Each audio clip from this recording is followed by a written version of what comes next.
Hi అండి. అందరికీ నమస్కారం. 'గుండె నిండా గుడిగంటలు' సీరియల్ ఈరోజు ప్రోమోలో ఏం జరగబోతుందో చూద్దాం. మౌనిక వాళ్ళ ఇంటి నుండి అయితే ప్రభావతి, సత్యం వచ్చి కూర్చొని మాట్లాడుతూ ఉంటారు. వెంటనే వాళ్ళని చూసిన బాలు అయితే "అరే వచ్చారా? ఎప్పుడొచ్చారు? మౌనిక బావుందా?" అని చెప్పి అడుగుతూ ఉంటాడు. సత్యం మాత్రం ఏమీ మాట్లాడకుండా అలా చూస్తూ ఉంటాడు. నీలకంఠం మాట్లాడిన మాటలు గుర్తు తెచ్చుకుంటూ ఉంటాడు. ప్రభావతి కూడా అలా చూస్తూ ఉంటుంది. వాళ్ళని చూసిన బాలు అయితే "ఏమైంది నాన్న? ఎందుకలా ఉన్నారు? మౌనిక బానే ఉందా?" అని చెప్పి అడుగుతూ ఉంటాడు. సత్యం అయితే ఏమీ మాట్లాడకుండా అలా షాక్‌లో ఉండిపోతూ ఉంటాడు. బాలు అయితే "ఆ సంజుగాడు ఏమైనా అన్నాడా? చెప్పండి నాన్న అసలు ఏమైంది? ఎందుకలా ఉన్నారు మీరు?" అని చెప్పి అడుగుతూ ఉంటాడు. సత్యం మాత్రం ఏమీ మాట్లాడడు.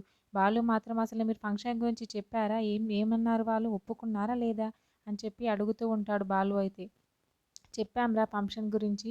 వాళ్ళు మన ఇంట్లో ఆ ఫంక్షన్ చేయడానికి ఒప్పుకున్నారు" అని చెప్పి సత్యం అయితే నీలకంఠం అన్న మాటలను గుర్తు తెచ్చుకుంటూ అయితే లోలోపల చాలా బాధపడుతూ ఉంటాడు. బాలుతో అయితే చెప్తాడు. వెంటనే బాలు అయితే "సరే నాన్న ఈ డబ్బులు తీసుకోండి. వెంటనే బట్టలు కొనండి. మౌనికకి మన ఇంట్లో జరుగుతున్న ఫస్ట్ ఫంక్షన్ కదా ఇది. చాలా గ్రాండ్‌గా చేద్దాం. ఏ లోటు లేకుండా చూసుకుందాం. వెంటనే బట్టలు అన్నీ కావాల్సిన సామాన్లు అన్నీ కొనండి నాన్న" అని చెప్పి అయితే బాలు అంటూ ఉంటాడు.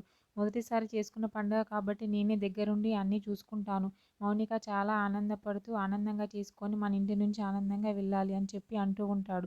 ప్రభావతి అయితే బాలుని అలా కోపంగా చూస్తుంది. వెంటనే సత్యం అయితే "కానీ బాలు" అని చెప్పి అంటూ ఉంటాడు. వెంటనే ప్రభావతి అని చెప్పి సైగ చేసి సత్యంని అయితే ఆపేస్తుంది. బాలు అయితే ఆలోచిస్తూ ఉంటాడు. అసలు ఏమైంది? నాన్న ఎందుకు ఇలా ఉన్నాడు? అని చెప్పి ఆలోచిస్తూ ఉంటాడు. ఓకే. థ్యాంక్ యూ అండి. నా ఛానల్‌ని సబ్స్క్రైబ్ అండ్ లైక్ చేయండి.